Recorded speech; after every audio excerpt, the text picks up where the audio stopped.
ব্যানারটি হচ্ছে যেহেতু আসলে নির্বাচনকালীন সময়ে আমাদেরকে প্রচার প্রচারণার জন্য ব্যানারটি ব্যবহার করতে হয়েছে। আমি অতীতেও আসলে ব্যক্তি প্রচার বা করতাম না, কিন্তু নির্বাচনে এটি অংশ ছিল। এখন আমার মনে হয় যে যেহেতু নির্বাচনটি শেষ হয়ে গেছে, সেই ক্ষেত্রে আমার মনে হয় যে ব্যানারের কাজ শেষ হয়ে গেছে। আর আমি এলাকার সন্তান, এলাকার সন্তান হিসাবে ধানের শীষ প্রতীকে মানুষ আমাকে বিজয়ী করেছে, সুতরাং আমার দায়িত্ব হচ্ছে পরিবেশকে সুরক্ষা করা। সুতরাং মনে হয় যে আমি আমার কাজটি কত শুরু করার সেই ক্ষেত্রে আমি ব্যানারগুলো অপসারণ করছি। আর আমাদের এখানে আসলে নাগরিক সুবিধা বঞ্চিত আমাদের এলাকা, আমাদের অনেক কিছুরই প্রয়োজন। আর সেই ক্ষেত্রে আমরা আসলে বলেছি যে আমরা এলাকা ভিত্তিক বলছি ওয়ার্ড ভিত্তিক মতামত নিয়ে যে কাজটি করলে ওই ওয়ার্ডে বেশিরভাগ লোক উপকৃত হবে, অথবা স্থানীয়ভাবে যে কাজটি যে উন্নয়ন অংশ যে ডিমান্ড বেশি সে মতামত নিয়ে আমাদের সরকার গঠিত হলে যারা দায়িত্বশীল থাকবেন তাদেরকে যে আমাদের বক্তব্যটা এবং আমাদের যে প্রয়োজনটা উপস্থাপন করবো। এবং আমাদের দলের চেয়ারম্যান বলেছেন যে এলাকার উন্নয়নের, ঢাকা উন্নয়নের ব্যাপারে তিনি লক্ষ্য রাখবেন। সেক্ষেত্রে আমরা এলাকা ভিত্তিক আমাদের সম্পদ তার অত বেশি না, সীমিত সম্পদ, আমি যে কথাটা বলি আর কি, যে সীমিত সম্পদের সর্বোচ্চ ব্যবহারের মাধ্যমে অগ্রাধিকারের ভিত্তিতে স্থানীয়ভাবে মতামত দিয়ে আমরা এগিয়ে যেতে চাই। হ্যাঁ, ব্যাপারটা হচ্ছে যে আমাদের লক্ষ্যই হচ্ছে দেশ এবং এলাকা, সুতরাং এই দুইটাকে সমন্বয় করা প্রয়োজন, তাই না? দেখুন, আপনারা যারা মানে সাংবাদিক যারা আপনার দায়িত্বে নিয়োজিত ছিলেন, আপনারা লক্ষ্য করেছেন যে ঢাকা নয় নির্বাচনের পূর্বে এবং নির্বাচনকালীন সময়েও কেউ কারোর সাথে কোনো ধরনের দুর্ব্যবহার করেছে, একজন এজেন্ট বা আরেকজন এজেন্টের সাথে দুর্ব্যবহার করে এরকম কিছুই কিন্তু নাই।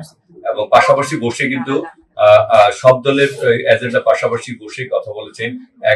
আমি এমনও দেখেছি যে একজন আরেকজনকে চা এগিয়ে দিয়েছে।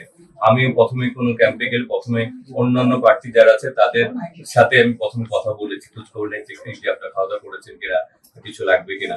কারণ আমি যেটা বিশ্বাস করি, যেহেতু আমি এই এলাকার সন্তান, এখানে বেড়ে উঠছি, এই এলাকা আমার রাজনৈতিক শুরু, এই বাসায় আমি এই ইউনিটেরও ছাত্র দল একসময় সভাপতি ছিলাম।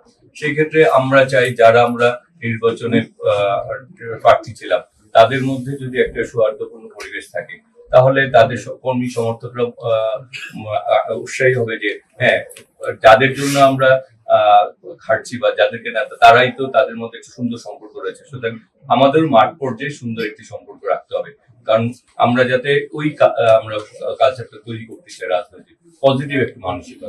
মানে উন্নয়ন কার্যক্রম বলি বা স্থানীয় কোনো কার্যক্রম সবকিছুতে আপনার অপোনেন্ট যারা ছিল তাদেরকে সাক্ষী দিয়ে আপনার কাছে। হ্যাঁ, আমি তাদের দ্বারস্থ হবো, জিজ্ঞেস করবো যে আমরা এই কাজটি করতে চাই, আপনাদের কোনো মতামত থাকলে আমাদের দিতে পারেন, অথবা আপনাদের কাছে যদি আমাদের চেয়ে বেটার কোনো আইডিয়া থাকে, হ্যাঁ, সেটিও আপনারা আমাদের সাথে, এবং কোনো ক্ষেত্রে যদি ওনারা বলে যে কাজটা আমরা করতেছি, সেই সহযোগিতা করতেছি।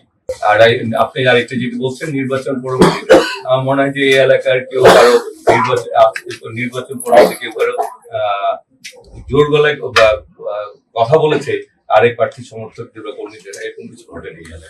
এবং ইতিমধ্যে আপনারা জানেন যে আমার সাথে তাসলিম যারা আমাকে শুভেচ্ছা জানিয়েছেন, আমি বলছি আপনার বাসায় এক কাপ চা খেতে চাই, উনি বলছেন যে সুযোগ দিবেন।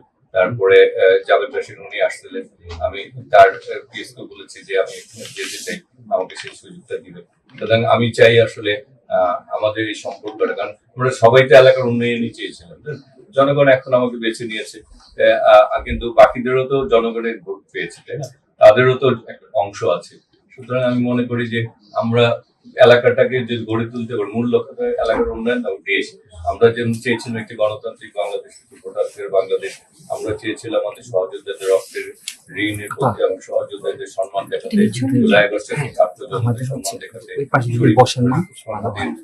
আত্মত্যাগের সম্মান জানাতে, একটি গণতান্ত্রিক এটি হয়েছে। বাকি কাজটা আমাদের এগিয়ে আমি এই সবসময় নির্বাচনের দিনেও তিনজন গাড়িতে উঠে গেছেন, আমি কিন্তু যে দরজা নক করেছি, কেউ খোঁজ খবর নেওয়ার চেষ্টা করেছি, উনিও বলেছেন।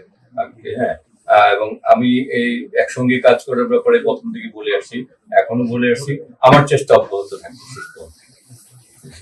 এবং আমি মনে করি যে ওনাদের যে মানসিকতা, ওনারাও আমার মনে হয় যে আহ্বান জানাচ্ছে আমরা, সেই আহ্বানে ওনারা একটা মিলেমিশে কাজ করতে পারবো।